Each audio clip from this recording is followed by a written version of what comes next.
Bonjour à tout le monde, bienvenue à ces directs que je vais animer.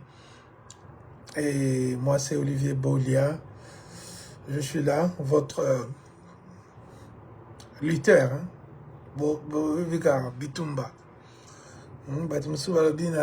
Radical, yo changeaka te, yo lingi manini, mikolo nyonso kaka critiquer. Critique ezali eloko ebonisaka mboka. Critique ezali etelemisaka masolo. Nous ne critiquons pas parce que nous sommes dans une sorte de vendetta personnelle contre quelqu'un ou envers quelqu'un. Donc notre combat, c'est vous, c'est la population. Tout ça koya pona ko toucher na émotion na bino pour comprendre que ce pays-là, obi balake la biso mabe, balake la biso mabe depuis Bismarck, balake la biso mabe, biso toza Congo, Congo étant indépendant du Congo, donc terre moko boye, oh mututu ako ya na ya profiter, sauf ba Congolais. Donc basala Congo ezala terrain moko pour eux, terrain moko mutu nyonso ako kota asa oya lingi. Sauf pour l'intérêt Congo et Nayaba Congolais. Alors on a compris ça. Nous sommes cette génération qui a bien compris. Tout le monde n'est pas pouvoir et l'équipe, tout le monde n'est pas passer l'équipe.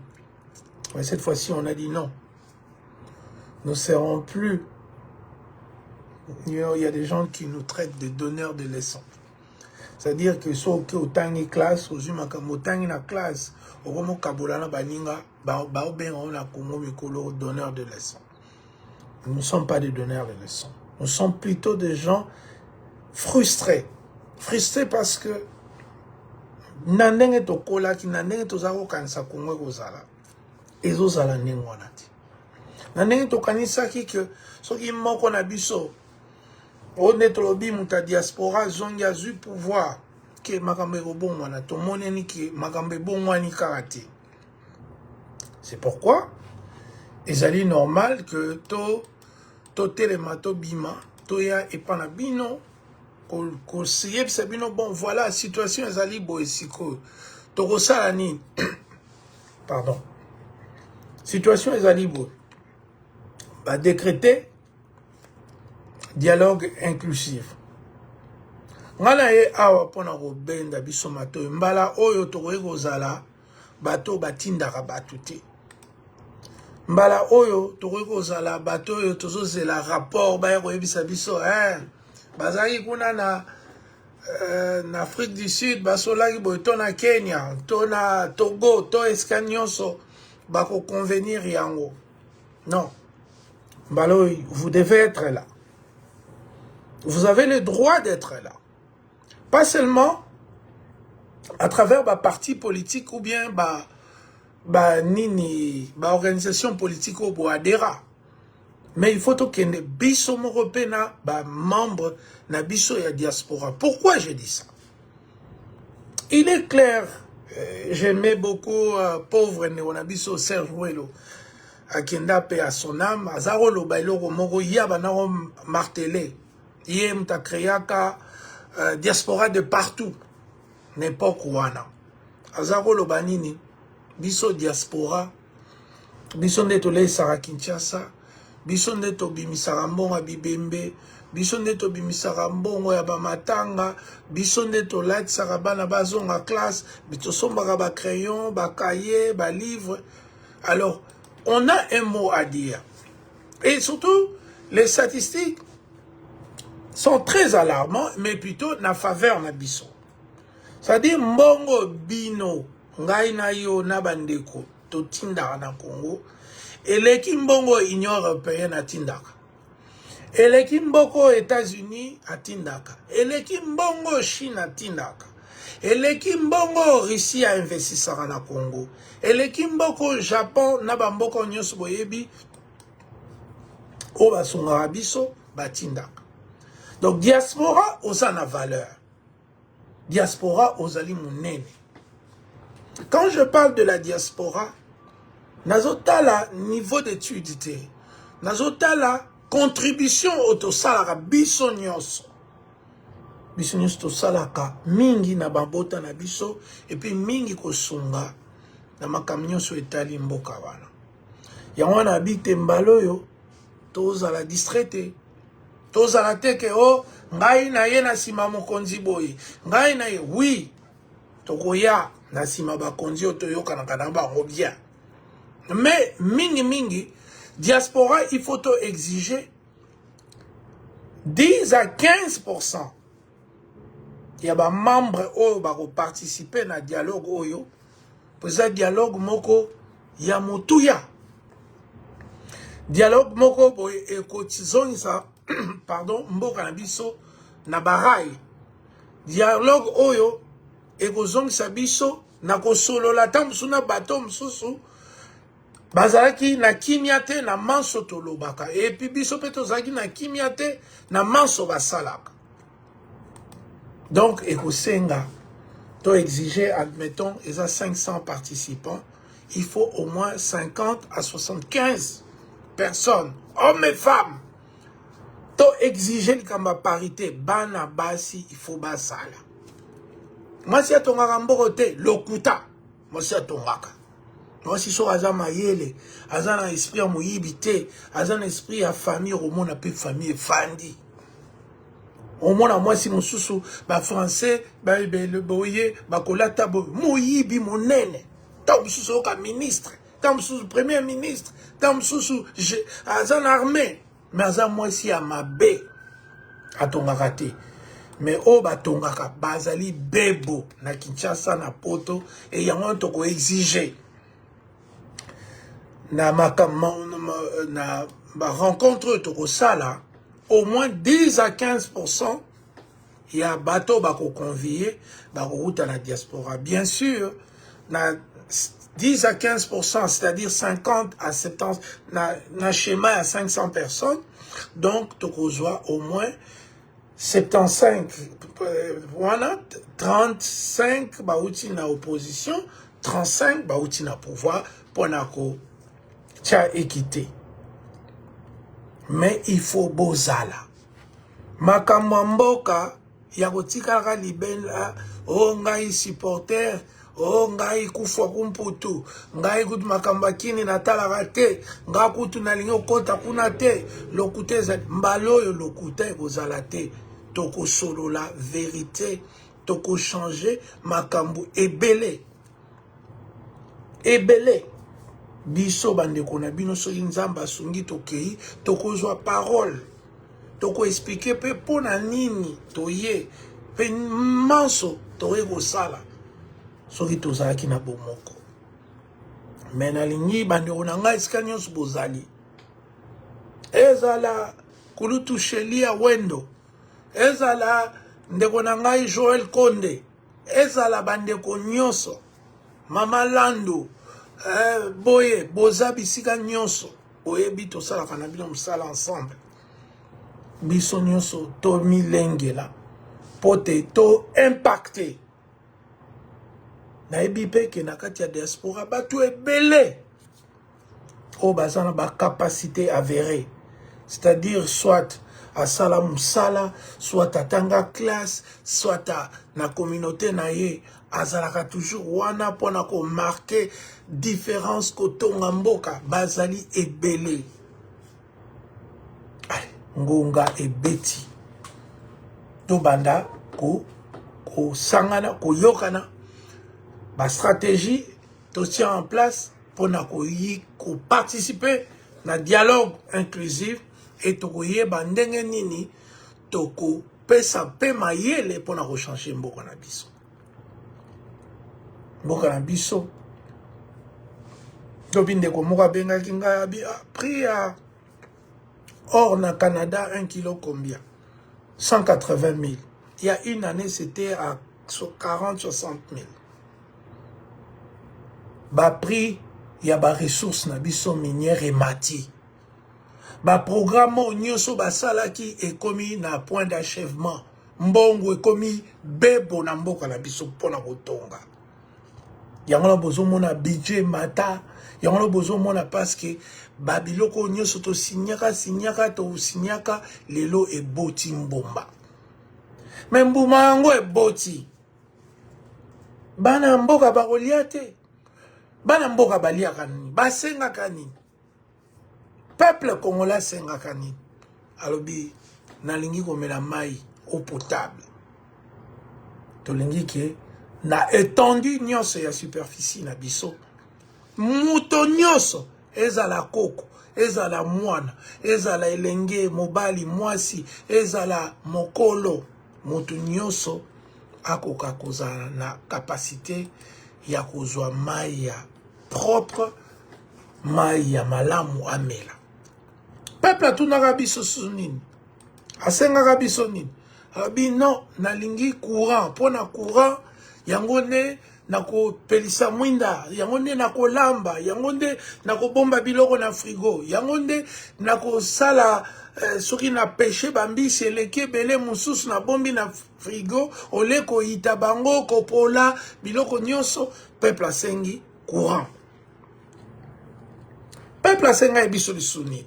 Peuple abiso biso bo biloko ngo so to bombi na frigo lobi ba camion il faut yaka ezwa ezateka tozela ka masuwa tolingi batiela biso banzela po ba camion minene eyaka elongwe Kisasa, elongwe Lubumbashi, elongwe Isiro, elongwe na Goma, na Bukavu, elongwe na Mbandaka, elongwe na Bandundu, elongwe na Kananga, eleki na Mbujimai.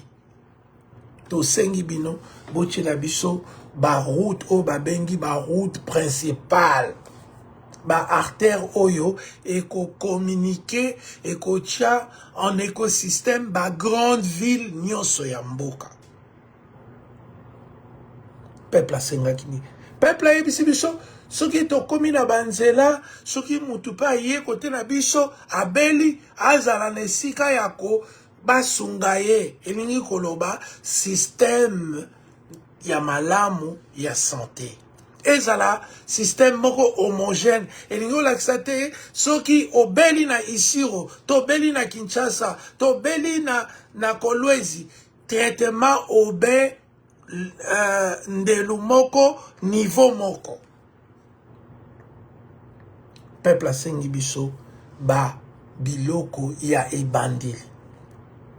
Peuple asengi biso ala bito lingi ko vivre na pauvreté na biso, mais toza la propre. Propre ya bilamba te. Propre te ke nalati Yoshi, nalati Takeo Kikush, nalati Louis Vuitton te. Propre ya balabala. Ba immondice nyonso l'État alongola pe akene kubwaka. Yango moni makambo ezali bebo. Motema sanduku etondi makambo ebele pona bobongisi ya mboka na biso. Yango nalobi bo se préparer. Tant tozo ko kota na dialogue, tozo kende ko solola pote mbala oyo. Totia peuple asengi biso nini? Peuple alobi non tolingi esika nyonso, libenga nyonso, poche nyonso mbongo eza kobima, toyeba ebimi boni nani asimbi ekei wapi. Peuple asengi biso nini? Alobi ke transparence ezala na makambo nyonso. Niveau d'étude otanga kokosa diplôme te. Yaka na niveau na yo, tokopesa yo musala oyo ekoki na expérience na yo. Tolongola lokuta totia transparence na boyebi na biso, na bozali na biso, na nyonso tolingi tozali. Nous voulons que la transparence soit là. C'est pourquoi la diaspora, je vous invite, je vous interpelle, je vous appelle. Baya ko sabino te, wana biloko Félix, bakopesa batu mbongo, boko te. Eza biloko ya président Félix Tshisekedi te. Yepe azali na kati ya dialogue. Dialogue elingi koloba, ye alobi biso pe tozongisi. Ezali te ke tokei potoloba oui, totoloba non, te. Tokende koloba, Papa Félix, kali kamboyo, omoni te ke tokoko obongisango tokene boye. Omoni totika ki o 8 ans, otamboli ye moko, tala makambo esimbi me o esimbi te, o ebebi. Yango nde mosala ya diaspora na makambo yo yango wana. Yango na bi diaspora ya Europe. Bobanda komi lengela. Diaspora ya Amérique, Canada, États-Unis, Brésil, ba Congolais, Iskanyo, Sozali, Cuba, Haïti. Bobanda komi lengela.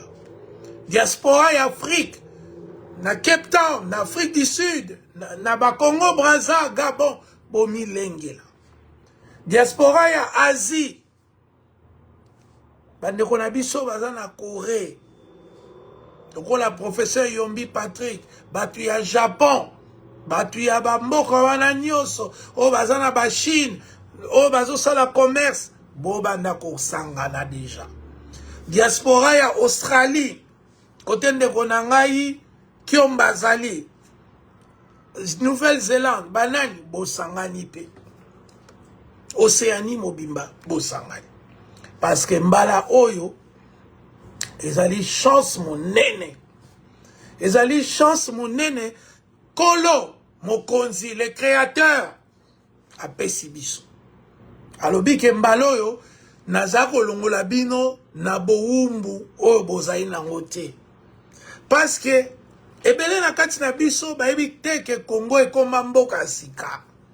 Baza kaka na makanisi ya kala, o toza na malédiction, toza malédiction moko ezali sur Congo te.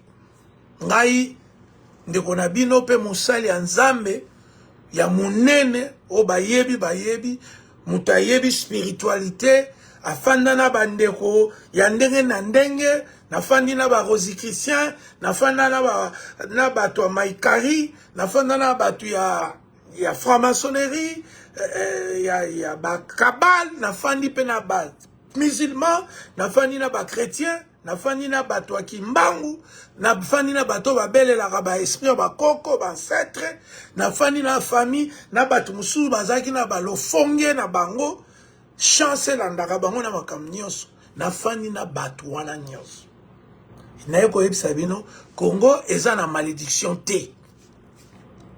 Congo ezali nde mboka ezotambola malamu te. Mais oya koya kote ya bino mboko yo balokango azali ko pesa bino azako buba bino azako yebisa bino nde lokuta. Soki mboka ezaka na malédiction tomona ba mboka mususu oyo kozala ya mibali na mibali ezali kama kozala ya basi na basi kama. Mais bamboka wana eza na malédiction te bat bazo kene misala bat baza kolia banzeleza kutongama bitumba ba guerre nyonso bazo sisa ko boyokani te ba biloko nyonso ba cliché na ba biloko ezalaka ya ko juger batu balingi yango te kaka na mibeko batie pembeni. C'est pourquoi je vous dis mes chers amis de la diaspora, ngonga ebeti bozala lisusu à l'écart te boyoka susu ba message te o te biloko wana ngai te mbalo oyo il faut kotia mosapi na modindo otie mosapi na modindo kobanga eloko te tia mosapi na modindo oyeba modindo ya mabe oefani na Congo pona oyeba ndenge nini ya ko apporter positivité na soki yo za ko bango tia mosapi na modindo ozozela mundele auta na Belgique po ye aya ko tiela yo mosapi na modindo ya solo nanu to longi complexité nanu to longi manque d'esprit d'entreprise nanu to longi bolingo o esengeli tozala nango ya botondi mpona mboka na biso yango nde esengeli ezala tia mosapi na modindo kobanga eloko te ngando aliaka mosapi te aliaka moto ale yo tia mosapi meka oyeba po yeba pasi nini to apport nini okoki komema na mai matali mboka na biso. Yango na ye koloba, na ye ko interpeller nde balobaka na lopoto, na ye kobenga baike ba mama nalingi te bozala nsima mbala oyo mwasi azali likangu ya mokonzi te. Destin ya mwasi ezali kozala makangu ya batu te. Destin ya mwasi ezali komema mayele na ye, moto bongo na ye oyo nyonso ayebi, oyo ayebi na nzela ya mosala, oyo ayebi na nzela ya kelasi, mpona komema yango nzungu ya mayele mpona eservir mboka na biso. Yango toza na besoin bandeko ya basi ebele boya tosangana toko yambama na ba oyo bapesi bango mosala ya kosangisa biso, c'est-à-dire Église catholique, Église de Christ au Congo, ba musulman na Église de réveil. O ba ebisi bango ke bino boke no kutana bandeko nyonso botala pasete o yazalaki muta guerre makambo wana ezali te. Ba américain basala guerre de sécession mboka kabwanaka mibale esukaka nini bafandaka esika moko basisaka bazongisa yango lelo tozali la plus grande nation militaire, tout ça économique, les États-Unis, na 50 États. Menangunga moko ba panzana kapé en deux. Boyoka bosoni na histoire na binote. Ça arrive, deux frères peuvent kokozala netingala zalaka moto. Nazaka moto. Mais nazaka moto anate pona koyina.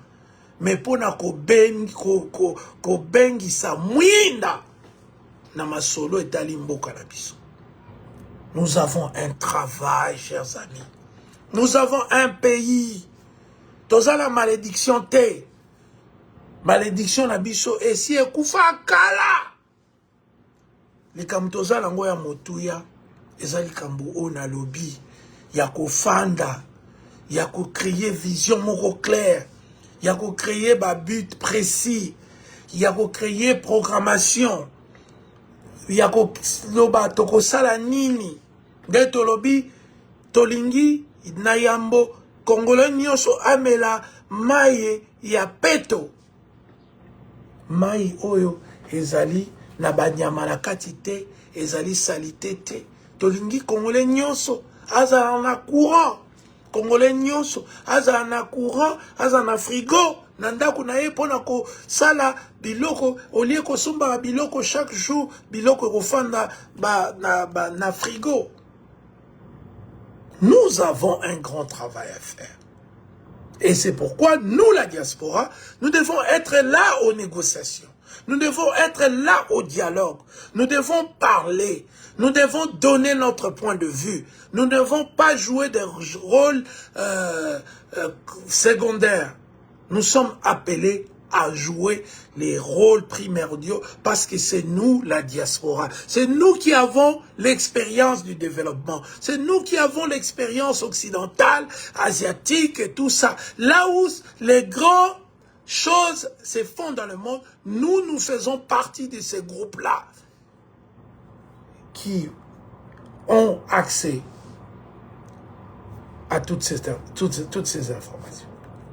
Alors, ne soyez pas na kolala, bolala supongi te, bobanda ko kanisa ndenge nini lokola mokonzi ya bamindele na États-Unis kuna mokonzi ya États-Unis alobaka botuna te nini Amérique ekoki kosala yo, mais nini yo koki kosala l'Amérique.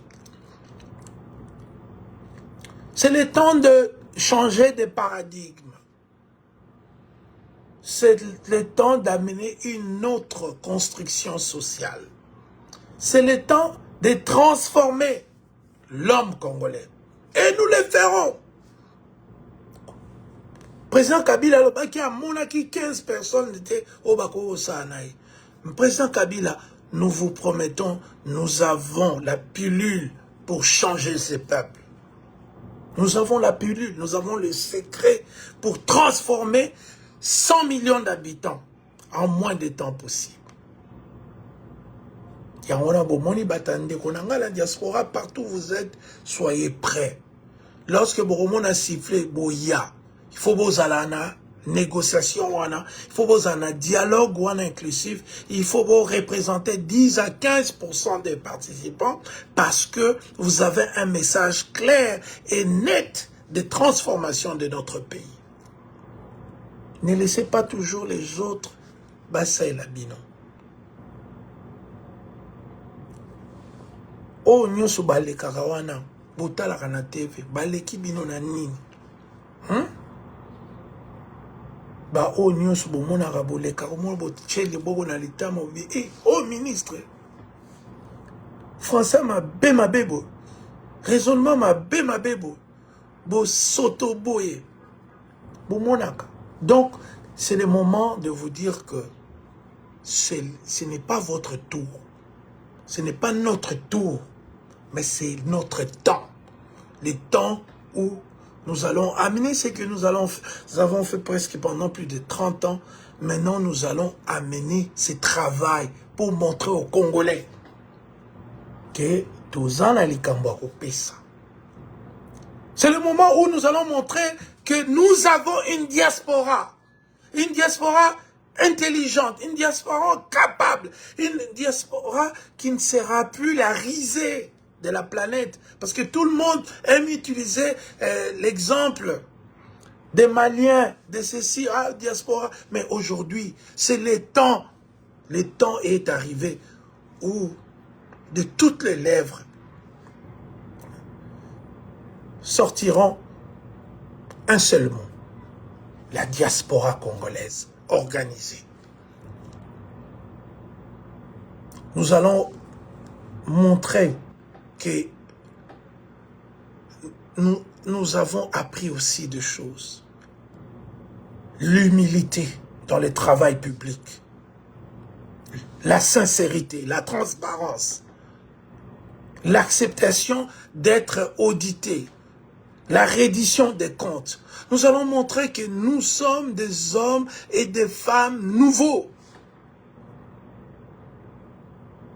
Pas des personnes qui sont en but d'elles-mêmes, pas des personnes qui viendront pour montrer que voilà, moi je suis arrivé, j'ai une voiture, j'ai une grande villa. Non, nous allons montrer au peuple congolais et au monde entier surtout, parce que Bangonde, Bamoni, pendant toutes ces années, comment nous avons été incapables. Et entre nous, nous disons même que non, nous sommes maudits. Alors que nous ne sommes pas maudits, mais nous ne faisons pas bien le travail. Il n'y a personne qui est maudit en RDC. Il n'y a personne. Mais il y a des gens qui ne font pas leur travail.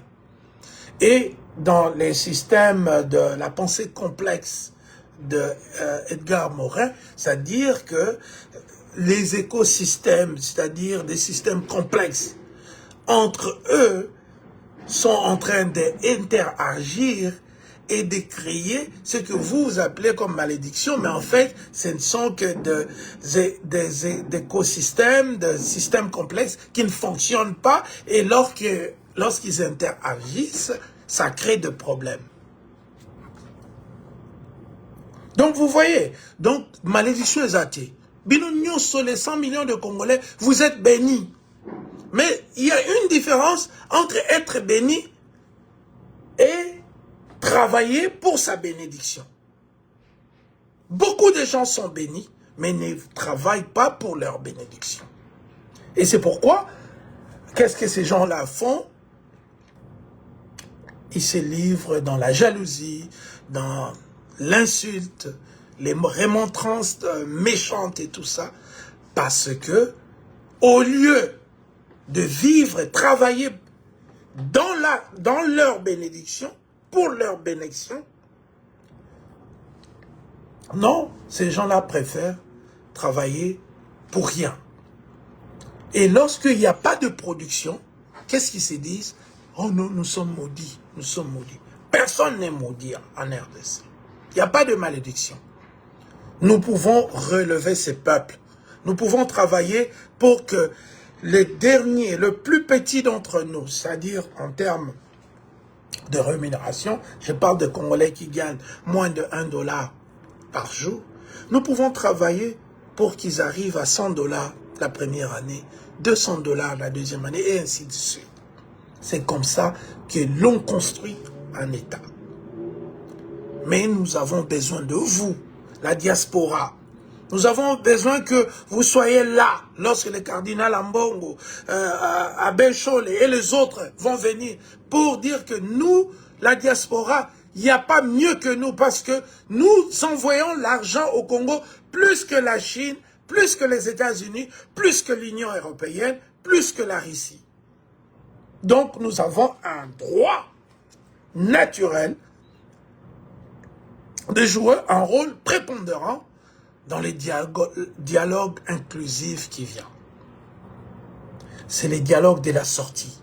Ce n'est pas les dialogues de partage de toi que ce soit, mais plutôt c'est le dialogue de la sortie de la médiocrité.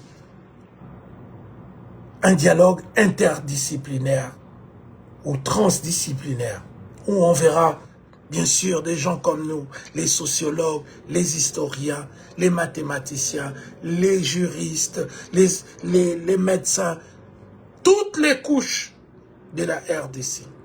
Et chacun essaiera, ou chaque groupe en commission, essaiera de montrer qu'est-ce qu'on peut faire de mieux. Comment on peut changer ces pays. Et c'est pourquoi je jugeais bon de faire cette vidéo pour faire un appel solennel à toute la diaspora de soutenir les dialogues national inclusifs. Et la meilleure façon d'exhiber ce soutien, c'est par